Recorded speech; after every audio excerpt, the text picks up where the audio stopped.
अनंत सिंह ने कोई दूध के धोए नहीं है, उन्होंने बहुत सारा 17 काम किया है। और व्यक्तिगत कुंठा नहीं, समाज की कुंठा से जीना होता है, और व्यक्तिगत कुंठा से जो जीता है वो हरामी होता है।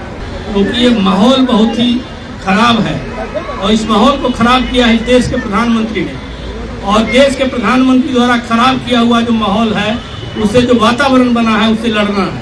चुनाव में क्या होगा क्या नहीं होगा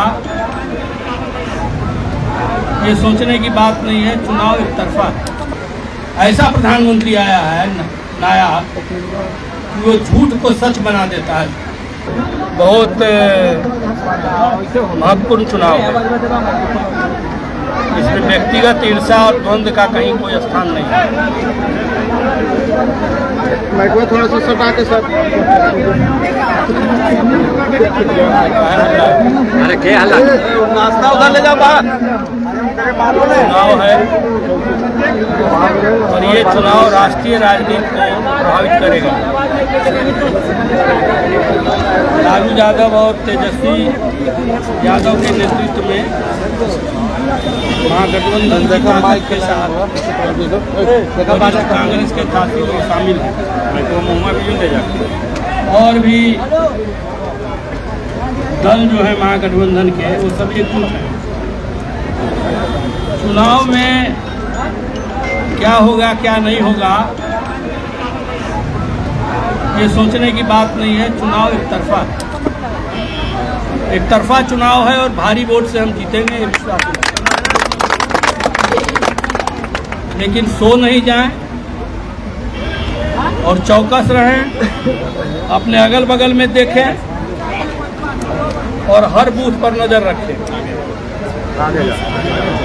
क्योंकि जब हम बूथ पर नज़र रखेंगे और अगल बगल में नज़र रखेंगे, तो हमारी जो खामियां, हमारी जो कमियां हैं, वो हमको दिखेगी और हम अच्छा काम कर सकेंगे।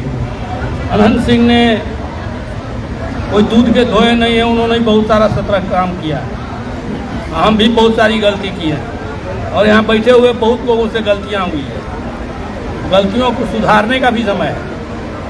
शांति और संघर्ष के माहौल को बहुत ही समन्वय के साथ ले चलने की जरूरत है, और व्यक्तिगत कुंठा नहीं, समाज की कुंठा से जीना होता है, और व्यक्तिगत कुंठा से जो जीता है वो हरामी होता है।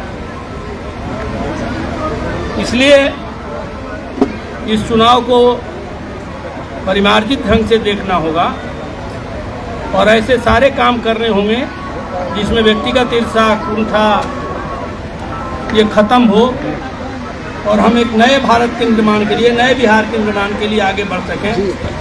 बड़ा भारी संकट है, महंगाई का, बेरोजगारी का, भ्रष्टाचार का, लेकिन देश में इतना ऐसा प्रधानमंत्री आया है नया, वो झूठ को सच बना देता है।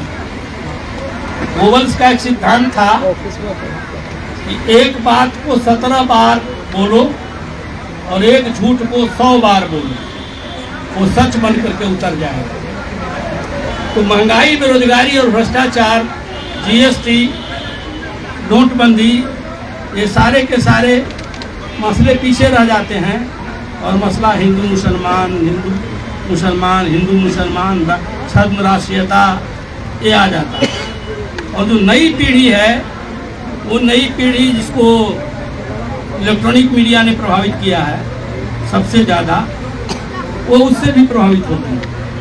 इसलिए नीचे के स्तर पर हम लोगों को अपने कार्यकर्ताओं को मजबूत करना होगा और आगे बढ़ने के लिए बात करनी होगी, क्योंकि ये माहौल बहुत ही खराब है, और इस माहौल को खराब किया है देश के प्रधानमंत्री ने, और देश के प्रधानमंत्री द्वारा खराब किया हुआ जो माहौल है, उससे जो वातावरण बना है, उससे लड़ना है। और दो भारत है। एक भारत है जिसमें नफरत है, घृणा है, तनाव है, और दूसरा भारत है जिसमें महंगाई है, बेरोजगारी है, भ्रष्टाचार है। और इन चीज़ों को बारीकी से समझना है और बारीकी से आगे बढ़ना है। कार्यकर्ता से ही कार्यालय चलता है, कार्यालय से ही संगठन बनता है, संगठन से ही संघर्ष होता है। और संघर्ष, मान लीजिए किसी इलाके में पानी बिजली के संकट पर आप कोई संघर्ष करिए, वहाँ 100 आदमी आपके साथ खड़ा मिलेगा। और ऐसे किसी पार्टी का सदस्यता रसीद लेके जाइए तो 5 आदमी भी आपको दस्तखत करने के लिए नहीं मिलेगा। इसलिए इस चुनाव को एक संघर्ष मान करके भी लड़िए और हर एक बूथ पर नज़र रखिए, कौन फॉर है, कौन अगेंस्ट है, कौन हमारे नीतियों के अनुकूल है, कौन प्रतिकूल है, ये सोच करके करेंगे तो इस चुनाव का जो नतीजा निकलेगा उस नतीजे से बिहार नहीं बल्कि भारत प्रभावित होगा और हम एक नई राजनीति का श्रीगणेश कर पाएंगे। लंबी तकरीर करने का समय नहीं है। ऑफिस को खोल दिया, ऑफिस एक सेंटर होता है, अब इससे लोग जुड़ेंगे। कहाँ कहाँ क्या हालत है उसकी नज़र रहेगी, लेकिन ऑफिस से गड़बड़ी भी होती है। क्या क्या गड़बड़ी होती है हमसे ज़्यादा आप लोग जानते हैं, इसलिए उस गड़बड़ी पर भी नज़र रखनी होगी। उस गड़बड़ी पर हम नज़र रखेंगे तो इस ऑफिस का संपादन बेहतर ढंग से हो सकेगा और नई राजनीति का सूत्रपात होगा। पैसे का राजनीति में महत्व है, पहले भी था, आज भी है, ज़्यादा हो गया है, ये है अपनी जगह पर, लेकिन उससे भी ज़्यादा यदि आप जनसंपर्क करते हैं, मध्यम वर्गीय परिवार में पैदा हुआ कोई आदमी जनसंपर्क करके और जनता के बीच में जा करके उसी तरह से जिंदा रह सकता है। इसलिए महात्मा गांधी ने कहा था, जब नोआखाली में दंगा हो रहा था और महात्मा गांधी नोआखाली में घूम रहे थे तो विदेशी पत्रकार ने उनसे पूछा कि बापू आपको तो दिल्ली में रहना चाहिए था, आज आपके सबसे परम प्रिय शिष्य जवाहरलाल नेहरू प्रधानमंत्री बन रहे हैं, दिल्ली जगमग जगमग कर रही है, तो आपको तो वहाँ होना चाहिए, आप यहाँ क्यों हो?